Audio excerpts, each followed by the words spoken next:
की तरह ज़िला पाकपतन में भी इंतखाबी सरगर्मियां अपने ज़ोरों पर हैं। पाकिस्तान मुस्लिम लीग नून की जानिब से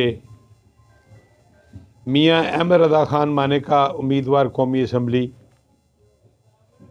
और PP 194 से मियां चौधरी जावेद अहमद उम्मीदवार सूबाई असम्बली और PP 193 से मियां फ़ारूक अहमद ख़ान मानेका उम्मीदवार सूबाई असम्बली और PP 197 से सरदार मनसब अली डोगर उम्मीदवार सूबाई असम्बली तहसील पाकपतन से हिस्सा ले रहे हैं। पार्टी ने इन्हें